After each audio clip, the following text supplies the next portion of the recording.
Hi friends, welcome. Bharat సరుకుల భద్రత కోసం ఇండియన్ నేవీని ఎక్కడికి పంపించింది? అమెరికా భారత్కు ఏ ఆఫర్ ఇచ్చింది? దాని గురించి భారత ప్రభుత్వం సీరియస్గా ఏం ఆలోచిస్తుంది? కెనడా భారతీయ మూలాలున్న వలసదారులను డిపోర్ట్ చేయడంలో ఎలాంటి రికార్డు సృష్టించింది? బ్రిటన్ చేసిన ఒక తప్పు వల్ల చైనా దగ్గరకు డేటా ఎలా వెళ్ళింది? భారత్పై ప్రభావం చూపే మరికొన్ని ముఖ్యమైన వార్తలని ఈ వీడియోలో చూడండి. ముందుగా ఇండియన్ నేవీ న్యూస్ గురించి తెలుసుకుందాం. గత వారం రెడ్ సీలో హౌతీలు సౌదీ అరేబియా నుంచి కొనుగోలు చేసిన క్రూడ్ ఆయిల్ నౌకపై భారత జెండా ఉంది అని దాడి చేశారు. దాడిలో నౌక మునిగిపోయింది. యెమెన్ కోస్ట్ గార్డ్ సహాయంతో నౌకలో ఉన్న 13 మంది భారతీయ సిబ్బందిని రక్షించారు. ఇప్పుడు ఇదే ప్రాంతాన్ని దృష్టిలో పెట్టుకొని భారత ప్రభుత్వం ఇండియన్ నేవీని అక్కడ మోహరించింది. రెడ్ సీ బాబల్ మందబ్ ప్రాంతం నుంచి భారత జెండాతో ఉన్న నౌకలను సురక్షితంగా బయటకు తీసుకురావడానికి నేవీని పంపించారు. భారత నౌకలకు ఎస్కార్ట్గా ఉండి వాటిని సురక్షితంగా ఆ ప్రాంతం దాటించడానికి 3 ఇండియన్ నేవీ యుద్ధ నౌకలను మోహరించారు. ఈ 3 యుద్ధ నౌకలపై నేవల్ హెలికాప్టర్లు ఉన్నాయి. బోయింగ్ P-81 సముద్రగస్తీ విమానాలు, ఎక్కువ ఎత్తులో ఎక్కువసేపు పనిచేసే సముద్ర డ్రోన్ల సహాయాన్ని అందిస్తున్నారు. హౌతీలు భారత నౌకలను లక్ష్యంగా చేసుకోవడానికి ప్రయత్నిస్తే ఇండియన్ నేవీ తన యుద్ధ నౌకలతో పాటు వాణిజ్య నౌకల భద్రత కోసం కూడా సిద్ధంగా ఉండేలా ఏర్పాట్లు చేశారు. ఇండియన్ నేవీ సమాచారం ప్రకారం బాబాల్ మందబ్ ప్రాంతం నుంచి 2 ఆయిల్ ట్యాంకర్ నౌకలను ఎస్కార్ట్ చేసి సురక్షితంగా తీసుకొచ్చారు. వాటి పేర్లు ఎంటీ కంపాస్, ఎంటీ తాలాట. ఈ 2 నౌకలు భారత్ వైపు వస్తున్నాయి. ఒకవైపు ఇండియన్ నేవీ ఈ ప్రాంతంలో తన బలగాలను మోహరించింది. మరోవైపు హౌతీలు మరోసారి రెడ్ సీలో సౌదీ అరేబియాకు చెందిన ఒక వాణిజ్య నౌకపై దాడి చేసినట్లు వార్తలు వస్తున్నాయి. ఈ నౌక కార్గోతో రెడ్ సీ నుంచి బాబాల్ మందబ్ ప్రాంతం వైపు వెళ్తోంది. ఈ నౌకకు సౌదీ అరేబియాతో సంబంధం ఉన్నట్లు చెబుతున్నారు. అందుకే హౌతీలు ఈ నౌకపై దాడి చేసినట్లు సమాచారం అందింది. ఈ దాడిలో 3 సిబ్బంది ప్రాణాలు కోల్పోయారు. వారిలో 2 పాకిస్తాన్కు, మరొకరు ఇండోనేషియాకు చెందిన వ్యక్తులు. మరికొందరు గాయపడినట్లు తెలుస్తుంది. గాయపడిన వారిలో పాకిస్తాన్కు చెందిన వారి సంఖ్య ఎక్కువగా ఉంది. హౌతీల దాడిలో పాకిస్తాన్కు చెందిన వ్యక్తి ప్రాణాలు కోల్పోవడం ఇదే మొదటిసారి. ఇప్పుడు దీనిపై పాకిస్తాన్ ఎలా స్పందిస్తుందో చూడాలి. ఇక భారత్, బంగ్లాదేశ్కు సంబంధించిన మరో ముఖ్యమైన వార్త. బంగ్లాదేశ్లో భారత హైకమిషనర్ దినేష్ త్రివేది భారత్కు తిరిగి వచ్చారని, ఆయన ప్రధానమంత్రి నరేంద్ర మోదీతో నేరుగా సమావేశమయ్యారని వార్తలు వస్తున్నాయి. బంగ్లాదేశ్లో ఆయన ప్రధానమంత్రి తారిక్ రెహమాన్ కూడా కలిశారు. అక్కడి నుంచి వచ్చిన సందేశాన్ని స్వయంగా భారత్కు తీసుకురావడానికి ఆయన ఢిల్లీకి వచ్చారు. అదే సమయంలో భారత ఇంటెలిజెన్స్ సంస్థ రా chief Parag Jain Bangladesh military intelligence ఆహ్వానం మేరకు ఇంకా ఢాకాలోనే ఉన్నారని సమాచారం. అమెరికా భారత్కు సంబంధించిన మరో ముఖ్యమైన వార్త. భారత్లో అమెరికా రాయబారి సర్గియో గోర్ ఫారెన్ సెక్రటరీ విక్రమ్ మిస్రీని కలిసిన తర్వాత ఇప్పుడు భారత నేషనల్ సెక్యూరిటీ అడ్వైజర్ అజిత్ డోవల్ను కలిశారు. ఈ చర్చ జరిగినట్లు వార్తలు వస్తున్నాయి. ఈ సమావేశంలో భారత్ అమెరికా మధ్య ఉన్న వ్యూహాత్మక సంబంధాలను మరింత బలోపేతం చేయడానికి గురించి చర్చ జరిగినట్లు వార్తలు వస్తున్నాయి. అదే సమయంలో అమెరికా అంతరిక్ష సంస్థ నాసా తన చంద్రుడిపై మిషన్ కోసం భారత అంతరిక్ష సంస్థ ఇస్రోకు ఆహ్వానం పంపినట్లు వార్తలు వస్తున్నాయి. చంద్రుడిపై ఒక బేస్ ఏర్పాటు చేయాలన్న అమెరికా ప్రణాళికలో ఇస్రోను కూడా భాగస్వామిగా చేర్చుకోవాలని అమెరికా కోరుకుంటున్నట్లు సమాచారం. ఈ మిషన్ నాసా యొక్క ఆర్టెమిస్ ప్రోగ్రాంలో అమెరికా వ్యోమగాములను చంద్రుడిపైకి పంపడమే కాకుండా అక్కడ ఒక శాశ్వత లేదా కొంతకాలం ఉండగల బేస్ ఏర్పాటు చేసి చంద్రుడిపై మనుషుల నివాసానికి అవసరమైన పరిస్థితులను అభివృద్ధి చేయాలని ప్రయత్నిస్తుంది. చంద్రుడిపై ఉన్న నీరు, మంచు వంటి వనరులను ఉపయోగించి అక్కడ మనుషులను ఎలా జీవించగలరో కూడా పరిశీలిస్తారు. మొదట చిన్న స్థాయిలో ఈ బేస్ని ఏర్పాటు చేసి తర్వాత దాన్ని మరింత పెద్దదిగా చేస్తారు. ఈ ప్రాజెక్టు చంద్రుడి దక్షిణ ధ్రువం చుట్టూ ఏర్పాటు చేయాలని భావిస్తున్నారు. అక్కడ వ్యోమగాముల కోసం నివాస సదుపాయాలు, విద్యుత్ వ్యవస్థలు, భూమితో సంబంధాలు కొనసాగించడానికి కమ్యూనికేషన్, శాస్త్రీయ పరిశోధన కేంద్రాలు ఏర్పాటు చేశారు. వీటి సహాయంతో వ్యోమగాములు చంద్రుడి ఉపరితలంపై వివిధ రకాల అధ్యయనాలు, పరిశోధనలు చేస్తారు. అమెరికా చంద్రుడిని మార్స్ మిషన్కు టెస్టింగ్ గ్రౌండ్గా ఉపయోగించుకోవాలని భావిస్తుంది. మనుషులను నేరుగా మార్సుకు పంపించే ముందు చంద్రుడిపైకి పంపించి అక్కడ పరీక్షలు చేయాలని అనుకుంటుంది. చంద్రుడిపై ఎదురయ్యే సమస్యలను అధ్యయనం చేసి అక్కడ పొందిన అనుభవాన్ని మార్స్ మిషన్లో ఉపయోగిస్తారు. ఇలా చేయడం వల్ల మార్స్ మిషన్లో తప్పులు జరిగే అవకాశం తగ్గుతుంది. వ్యోమగాములు అక్కడ ఎక్కువ కాలం సురక్షితంగా ఉండే అవకాశం పెరుగుతుంది. ఎందుకంటే మార్స్ మిషన్ సమయం, వనరులు, ఖర్చు పరంగా చంద్రుడి మిషన్ కంటే చాలా ఎక్కువగా ఉంటుంది. చంద్రుడిని ఒక రకమైన టెస్టింగ్ గ్రౌండ్గా ఉపయోగించుకోవాలని అమెరికా ప్రయత్నిస్తుంది. అమెరికా భారత అంతరిక్ష సంస్థ ఇస్రోను ఈ ప్రాజెక్టులోకి ఆహ్వానించడానికి ఒక ముఖ్యమైన కారణం భారత్ చంద్రయాన్-3 మిషన్ విజయవంతమైంది.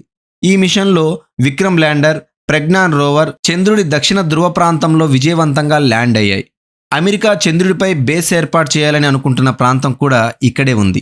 ఈ ప్రాంతంలో విజయవంతంగా ల్యాండింగ్ చేసిన తొలి దేశంగా భారత్ నిలిచింది. అందుకే చంద్రుడిపై బేస్ ఏర్పాటు చేసే ప్రాజెక్టులో ఇస్రోకు కూడా ముఖ్యమైన అనుభవం ఉంది. భారత్ను ఈ ప్రాజెక్టులో భాగస్వామిగా చేర్చుకుంటే నాసాకు ఇస్రో దగ్గర ఉన్న చంద్రుడి ఉపరితలంపై పరిశోధన, రోబోటిక్ సాఫ్ట్ ల్యాండింగ్ టెక్నాలజీ, చంద్రుడి ఉపరితల డేటా వంటి విషయాల్లో ప్రయోజనం ఉంటుంది. అదే సమయంలో భారత్కు అమెరికా దగ్గర ఉన్న ఆధునిక టెక్నాలజీ, నాసా ఇన్ఫ్రాస్ట్రక్చర్, మానవ అంతరిక్ష ప్రయాణానికి సంబంధించిన అనుభవాన్ని మరింతగా ఉపయోగించుకునే అవకాశం లభిస్తుంది. ఈ రంగం భవిష్యత్తులో చాలా పెద్ద పరిశ్రమగా మారుతుంది. రాబోయే రోజుల్లో ఇది $1 బిలియన్ నుంచి $1 ట్రిలియన్ వరకు ఆదాయం సృష్టించే అంతరిక్ష పరిశ్రమ. భారత్ మొదటి నుంచే ఈ ప్రాజెక్టులో భాగమైతే మన చంద్రుడు, మార్స్ మిషన్ల కోసం కూడా పక్కపక్కనే సిద్ధం కావడానికి అవకాశం ఉంటుంది. కానీ భారత్ అమెరికా ఇచ్చిన ఈ ఆహ్వానాన్ని అంగీకరించలేదు. ఇప్పుడు ఈ మిషన్ కోసం భారత్ ఎంత మొత్తం ఖర్చు చేయాల్సి వస్తుందనేది ఆసక్తికరంగా మారింది. భారత ప్రభుత్వం అమెరికాతో కలిసి చంద్రుడిపై బేస్ ఏర్పాటు చేసే ఈ మిషన్ కోసం ప్రత్యేకంగా నిధులు కేటాయిస్తుందా, లేక ఇస్రో తన బడ్జెట్ నుంచే ఈ ఖర్చును భరించాల్సి వస్తుందా చూడాలి. ఇక భారత్ క్రూడ్ ఆయిల్, గ్యాస్ దిగుమతులకు సంబంధించిన వార్త. ప్రపంచంలో జరుగుతున్న రాజకీయ సమస్యలు, మారుతున్న పరిస్థితుల కారణంగా భారత్ తన ఎనర్జీ సరఫరా దేశాల సంఖ్యను 2 కంటే ఎక్కువగా పెంచుకోవాల్సి వచ్చింది. పెట్రోలియం, న్యాచురల్ గ్యాస్ శాఖ సహాయ మంత్రి సురేష్ గోపి పార్లమెంటుకు ఈ విషయం తెలిపారు. గతంలో భారత్ కేవలం 6 దేశాల నుంచి మాత్రమే ఎల్ఎన్జీ గ్యాస్ని కొనుగోలు చేసేది. 6 దేశాల నుంచే మన అవసరాలు పూర్తయ్యేవి. అయితే ఇప్పుడు ప్రపంచ రాజకీయాల్లో ఉన్న ప్రమాదాల కారణంగా భారత్ ఇతర దేశాల నుంచి కూడా గ్యాస్ కొనుగోలు చేయాల్సి వస్తుంది. ప్రస్తుతం భారత్ 15 దేశాల నుంచి ఎల్ఎన్జీ గ్యాస్ను దిగుమతి చేసుకుంటోంది. అంటే మన ఎల్ఎన్జీ గ్యాస్ వినియోగం దాదాపు అదే స్థాయిలో ఉంది. కానీ ఇప్పుడు ఎక్కువ దేశాల నుంచి చిన్న చిన్న పరిమాణాల్లో గ్యాస్ కొనుగోలు చేయాల్సి వస్తుంది. ఇదే పరిస్థితి క్రూడ్ ఆయిల్ విషయంలో ఉంది.